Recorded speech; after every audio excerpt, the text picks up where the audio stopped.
ਸਤਿ ਸ਼੍ਰੀ ਅਕਾਲ। ਤੁਸੀਂ ਜੁੜੇ ਹੋਏ ਹੋ ਪੰਜਾਬੀ ਰੇਡੀਓ USA ਦੇ ਨਾਲ ਤੇ ਮੈਂ ਹਾਂ ਪ੍ਰਵੀਨ ਸ਼ਰਮਾ ਲੈ ਕੇ ਹਾਜ਼ਰ ਹਾਂ ਸਪੈਸ਼ਲ ਰਿਪੋਰਟ।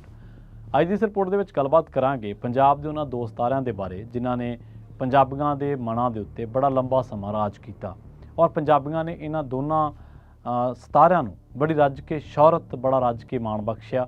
ਪਰ ਇਹ ਪੰਜਾਬੀਆਂ ਦੇ ਮਨਾਂ ਦੇ ਵਿੱਚੋਂ ਐਸੇ ਤਿਲਕੇ ਐਸੇ ਉਤਰੇ ਕਿ ਹੁਣ ਦੁਬਾਰਾ ਸ਼ਾਇਦ ਚੜ੍ਹਨ ਦੀ ਜਿਹੜੀ ਗੁੰਜਾਇਸ਼ ਹੈ ਉਹਨਾਂ ਮਨਾਂ ਦੇ ਵਿੱਚ ਉਹਨਾਂ ਦਿਲਾਂ ਦੇ ਵਿੱਚ ਉਤਰਨ ਦੀ ਜਿਹੜੀ ਗੁੰਜਾਇਸ਼ ਹੈ ਉਹ ਸ਼ਾਇਦ ਬਹੁਤ ਘੱਟ ਬਚੀ ਹੈ। ਅਤੇ ਇਹ ਵੀ ਇਸ ਗੱਲ ਤੋਂ ਭੱਜਿਆ ਨਹੀਂ ਜਾ ਸਕਦਾ ਕਿ ਹਰ ਤਸਵੀਰ ਦੇ ਦੋਨੇ ਪਹਿਲੂ ਹੁੰਦੇ ਨੇ। ਜਿੱਥੇ ਤੁਹਾਡੇ ਵਿਰੋਧ ਕਰਨ ਵਾਲੇ ਹੁੰਦੇ ਨੇ ਉੱਥੇ ਚਾਹਣ ਵਾਲਿਆਂ ਦੀ ਵੀ ਕਈ ਵਾਰੀ ਕਮੀ ਨਹੀਂ ਹੁੰਦੀ। ਪਰ ਬਹੁ ਗਿਣਤੀ ਪੰਜਾਬੀਆਂ ਨੇ ਇਹਨਾਂ ਦੋਹਾਂ ਸਿਤਾਰਿਆਂ ਦੇ ਕੋਲੋਂ ਦੂਰੀ ਬਣਾ ਲਈ ਹੈ। ਦੋਨੇ ਸਿਤਾਰੇ ਕੌਣ ਨੇ? ਪੰਜਾਬ ਦੀ ਗਾਇਕੀ ਵਜੋਂ ਜਾਣੇ ਜਾਂਦੇ ਬਾਬਾ ਬੋੜ ਗੁਰਦਾਸ ਮਾਨ, ਜਿਨ੍ਹਾਂ ਨੂੰ ਬਾਬਾ ਬੋੜ ਕਿਹਾ ਜਾਂਦਾ, ਤੇ ਸਨੀ ਦਿਓਲ। ਗੁਰਦਾਸ ਮਾਨ ਦੇ ਬਾਰੇ ਲੰਘੀ ਦਿਨੀ ਇੱਕ ਖਬਰ ਆਈ ਸੀ ਕਿ ਲਹਿੰਦੇ ਪੰਜਾਬ ਨੇ ਹੁਣ ਗੁਰਦਾਸ ਮਾਨ ਤੋਂ ਮੁੱਖ ਮੋੜ ਲਿਆ।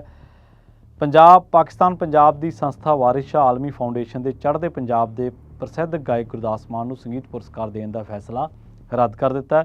ਜਦੋਂ ਤੋਂ ਉਹਨਾਂ ਦੀ ਵਾਰਿਸ ਸ਼ਾਹ ਪੁਰਸਕਾਰ ਦੇ ਲਈ ਚੋਣ ਹੋਈ ਸੀ ਉਦੋਂ ਤੋਂ ਕੈਨੇਡਾ, ਅਮਰੀਕਾ ਤੇ ਪਾਕਿਸਤਾਨ ਦੀਆਂ ਵੱਖ-ਵੱਖ ਸਾਹਿਤਕ ਤੇ ਸੱਭਿਆਚਾਰਕ ਜਥੇਬੰਦੀਆਂ ਵੱਲੋਂ ਇਸ ਦਾ ਵਿਰੋਧ ਕੀਤਾ ਜਾ ਰਿਹਾ। ਹੁਣ ਤੁਹਾਨੂੰ ਇਹ ਹੋਊਗਾ ਕਿ ਅਸੀਂ ਇਹਨਾਂ ਦੋਨਾਂ ਦੀ ਗੱਲ ਕਿਉਂ ਕਰ ਰਹੇ ਹਾਂ।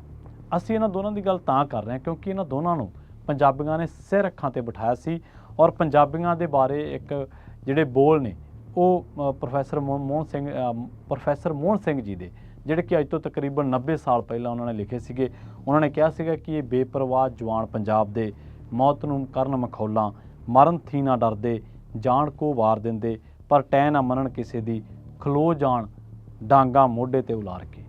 ਪੰਜਾਬੀਆਂ ਦੀ ਤਸੀਰ ਐਸੀ ਹੈ, ਪੰਜਾਬੀਆਂ ਦਾ ਸੁਭਾਅ ਐਸਾ ਹੈ, ਪੰਜਾਬੀਆਂ ਦੀ ਆਦਤ ਐਸੀ ਹੈ ਕਿ ਜਿਹਦੇ ਉੱਤੇ ਇਹਨਾਂ ਦਾ ਦਿਲ ਆ ਜਾਏ, ਜਿਹੜੇ ਪਿਆਰ ਨਾਲ ਤਾਂ ਭਾਵੇਂ ਇਹਨਾਂ ਨੂੰ ਕੋਈ ਮੁੱਲ ਲੈ ਲਵੇ ਪਰ ਇਹ ਟੈਂ ਨਹੀਂ ਮੰਨਦੇ ਕਿਸੇ ਦੀ। ਤਾਂ ਸਨੀ ਦਿਓਲ ਤੇ ਗੁਰਦਾਸ ਮਾਨ ਦੇ ਮਾਮਲੇ ਦੇ ਵਿੱਚ ਤਕਰੀਬਨ ਜਿਹੜੀ ਸਮਾਨਤਾ ਉਹ ਇਹ ਹੈ ਕਿ ਇਹਨਾਂ ਦੋਨਾਂ ਲੋਕਾਂ ਨੇ, ਇਹਨਾਂ ਦੋਨਾਂ ਹਸਤੀਆਂ ਨੇ ਜਿੱਥੇ ਪੰਜਾਬ ਦੀ ਗੱਲ ਕਰਨ ਦਾ ਸਮਾਂ ਸੀ ਉਹ ਖੁੰਝ ਗਏ, ਇਹਨਾਂ ਨੇ ਉਹ ਗੱਲ ਨਹੀਂ ਕੀਤੀ। ਗੁਰਦਾਸ ਮਾਨ ਦੇ ਬਾਰੇ ਕਿਹਾ ਜਾਂਦਾ ਕਿ ਇੱਕ ਛੋਟਾ ਜਿਹਾ ਵਿਵਾਦ ਸੀ ਪੰਜਾਬੀ ਮਾਂ ਬੋਲੀ ਤੋਂ, ਅਤੇ ਉਹਨਾਂ ਦਿਨਾਂ ਦੇ ਵਿੱਚ ਅਮਿਤ ਸ਼ਾਹ ਨੇ ਇੱਕ ਰਾਸ਼ਟਰ, ਇੱਕ ਦੇਸ਼, ਇੱਕ ਭਾਸ਼ਾ ਦਾ ਬਿਆਨ ਦਿੱਤਾ ਸੀ। ਇਹ ਇੱਕ ਪ੍ਰੋਗਰਾਮ ਦੇ ਵਿੱਚ ਉਹਦੀ ਪ੍ਰੋੜਤਾ ਕਰ ਬੈਠੇ। ਉਸ ਤੋਂ ਬਾਅਦ ਕੈਨੇਡਾ ਦੇ ਵਿੱਚ ਹੀ ਇੱਕ ਸ਼ੋਅ ਦੇ ਦਰਮਿਆਨ ਜਦੋਂ ਇਹਨਾਂ ਤੋਂ ਉਸ ਦਾ ਕਾਰਨ ਪੁੱਛਿਆ ਗਿਆ ਜਾਂ ਜਦੋਂ ਇਹਨਾਂ ਦਾ ਵਿਰੋਧ ਕੀਤਾ ਗਿਆ ਤੇ ਉਦੋਂ ਇਹਨਾਂ ਨੇ ਉਸ ਬੰਦੇ ਦੇ ਵਿਰੁੱਧ ਜੋ ਸ਼ਬਦਾਵਲੀ ਵਰਤੀ ਉਹ ਕੈਮਰੇ ਤੇ ਵਰਤੀ ਨਹੀਂ ਜਾ ਸਕਦੀ। ਇਹ ਉਹੀ ਗੁਰਦਾਸ ਮਾਨ ਨੇ ਜਿਹੜੇ ਕਹਿੰਦੇ ਸੀ, ਜਿਹੜੇ ਬੜੇ ਆਪਣੇ ਆਪ ਨੂੰ ਨਿਮਰ, ਬੜਾ ਆਪਣੇ ਆਪ ਨੂੰ ਇਸ ਤਰ੍ਹਾਂ ਦਾ ਪੇਸ਼ ਕਰਦੇ ਸੀਗੇ ਕਿ ਜੋ ਇੱਕ ਇਖਲਾਕੀ ਤੌਰ ਤੇ ਤੁਹਾਨੂੰ ਕਿਸੇ ਨਾਲ ਪੇਸ਼ ਹੋਣਾ ਚਾਹੀਦਾ, ਬੜੀ ਨਰਮੀ ਵਾਲਾ ਵਤੀਰਾ ਔਰ ਬੜੇ ਤਹਿਜ਼ੀਬ ਵਾਲਾ ਵਤੀਰਾ। ਔਰ ਜਿਹਨਾਂ ਦੇ ਗਾਣਿਆਂ ਦੇ ਵਿੱਚ ਖੁਦ ਕਿਹਾ ਜਾਂਦਾ ਕਿ ਮੈਂ ਬੱਕਰੇ ਨੂੰ ਮਾਰਦੀ, ਉਹ ਖੁਦ ਉਹਨਾਂ ਦੀ ਹਉਮੈ ਜੋ ਝਲਕੀ ਉਸ ਤੋਂ ਬਾਅਦ ਇਹ ਗਾਣੇ ਦੇ ਰਾਹੀਂ ਇਹਨਾਂ ਨੇ ਆਪਣੀ ਉਸ ਗਲਤੀ ਨੂੰ ਕਬੂਲਣ ਦੀ ਬਜਾਏ ਉਹਦੀ ਸਗੋਂ ਪ੍ਰੋੜਤਾ ਕੀਤੀ। ਅਤੇ ਇਸ ਤੋਂ ਬਾਅਦ ਆਲਮੀ ਪੱਧਰ 'ਤੇ ਗੁਰਦਾਸ ਮਾਨ ਦਾ ਉਹਨਾਂ ਲੋਕਾਂ ਵੱਲੋਂ ਵਿਰੋਧ ਕੀਤਾ ਗਿਆ ਜਿਹੜੇ ਪੰਜਾਬੀ ਮਾਂ ਬੋਲੀ ਨੂੰ ਪਿਆਰ ਕਰਦੇ ਨੇ, ਪੰਜਾਬੀ ਮਾਂ ਬੋਲੀ ਨੂੰ ਸਤਿਕਾਰ ਦਿੰਦੇ ਨੇ ਔਰ ਜਿਨ੍ਹਾਂ ਦਾ ਇਹ ਆਸ਼ਾ ਕਿ ਇਸ ਬੋਲੀ 'ਤੇ ਕਿਸੇ ਦਾ ਗਲਬਾ ਨਹੀਂ ਹੋਣਾ ਚਾਹੀਦਾ। ਹਾਲਾਂਕਿ ਬੋਲੀਆਂ ਰਹਿੰਦੀਆਂ ਨੇ ਪਰ ਕਈ ਵਾਰੀ ਸੱਤਾਧਾਰੀ ਤਾਕਤਾਂ ਉਹਨਾਂ ਨੂੰ ਮਿਟਾਉਣ ਦੇ ਰਾਹ ਵੀ ਪੈ ਜਾਂਦੀਆਂ ਨੇ, ਤਾਂ ਸਾਨੂੰ ਉਹ ਚੀਜ਼ ਨਹੀਂ ਭੁੱਲਣੀ ਚਾਹੀਦੀ।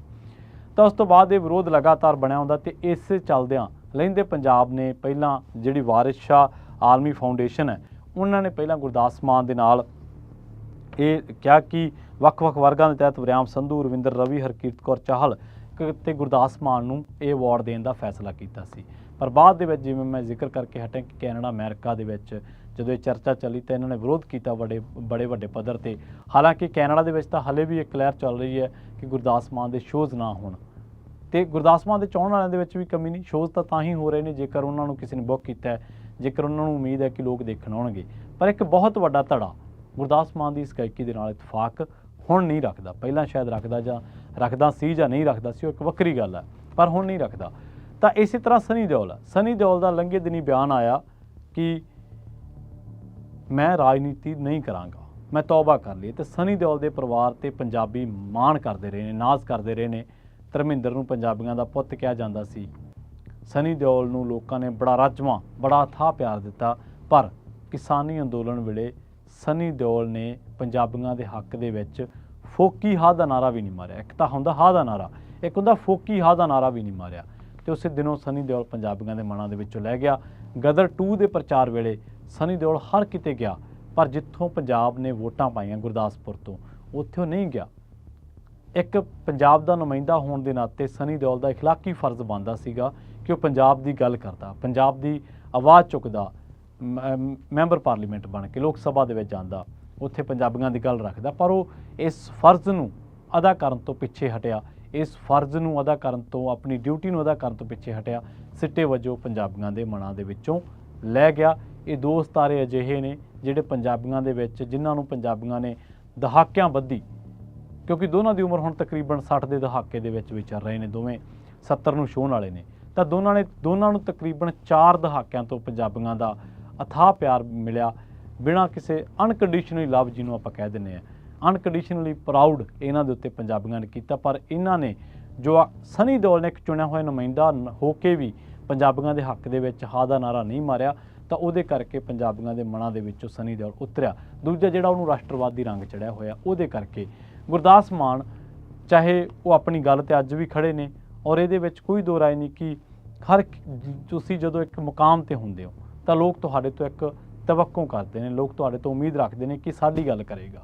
ਤਾਂ ਜਦੋਂ ਦਾ ਉਹਨਾਂ ਦਾ ਇਹ ਬਿਆਨ ਆਇਆ ਤੇ ਉਸ ਬਿਆਨ ਤੋਂ ਬਾਅਦ ਉਹ ਲਗਾਤਾਰ ਪ੍ਰੋੜਤਾ ਕਰ ਰਹੇ ਨੇ, ਤਾਂ ਇਹ ਸਮਝਿਆ ਜਾਂਦਾ ਕਿ ਉਹ ਪੰਜਾਬੀ ਮਾਂ ਬੋਲੀ ਦੇ ਹੱਕ ਦੇ ਵਿੱਚ ਨਹੀਂ ਖੜਦੇ, ਉਹ ਸਟੈਂਡ ਨਹੀਂ ਲੈਂਦੇ ਜੋ ਉਹਨਾਂ ਨੂੰ ਲੈਣਾ ਚਾਹੀਦਾ, ਜੋ ਉਸ ਗੁਰਦਾਸ ਮਾਨ ਤੋਂ ਉਮੀਦ ਕੀਤੀ ਜਾਂਦੀ, ਜਿਸ ਗੁਰਦਾਸ ਮਾਨ ਨੂੰ ਲੋਕ 45 ਸਾਲਾਂ ਤੋਂ ਸੁਣ ਰਹੇ ਨੇ।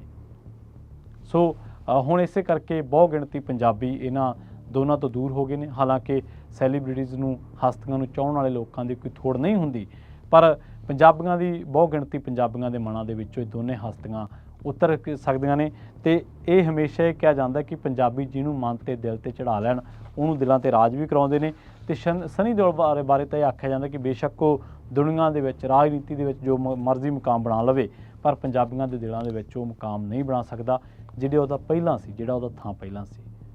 ਸੋ ਜੇਕਰ ਬਹੁਤਾ ਵਾਰੀ ਆਪਾਂ ਦੇਖਿਆ ਕਿ ਜਿਹੜੇ ਲੋਕ ਆਪਣੀਆਂ ਬੋਲੀਆਂ ਦੇ ਵਿੱਚ, ਹੱਕ ਦੇ ਵਿੱਚ, ਲੋਕਾਂ ਦੇ ਭਾਸ਼ਾਵਾਂ ਦੇ ਹੱਕ ਦੇ ਵਿੱਚ ਲੜਦੇ ਨੇ, ਲੋਕਾਂ ਦੇ ਲਈ ਸਟੈਂਡ ਲੈਂਦੇ ਨੇ, ਤਾਂ ਲੋਕ ਉਹਨਾਂ ਨੂੰ ਸਦੀਆਂ ਤੱਕ ਯਾਦ ਰੱਖਦੇ ਨੇ। ਤੁਸੀਂ ਦੱਖਣ ਦੇ ਸਿਤਾਰੇ ਦੇਖ ਲਓ, ਆਪਣੀ ਭਾਸ਼ਾ ਨੂੰ, ਆਪਣੀ ਬੋਲੀ ਨੂੰ ਬਹੁਤ ਪ੍ਰੇਮ ਕਰਦੇ ਨੇ, ਤੇ ਉੱਥੋਂ ਦੇ ਲੋਕ ਉਹਨਾਂ ਨੂੰ ਰੱਬ ਵਾਂਗ ਪੂਜਦੇ ਨੇ। ਤਾਂ ਇਹ ਕਿਸੇ ਖਾਸ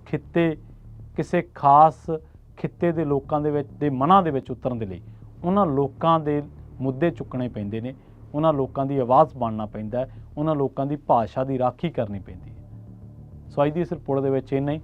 ਜਲਦ ਮਿਲਾਂਗੇ ਇੱਕ ਹੋਰ ਨਵੀਂ ਰਿਪੋਰਟ ਦੇ ਵਿੱਚ। ਬਹੁਤ ਬਹੁਤ ਧੰਨਵਾਦ।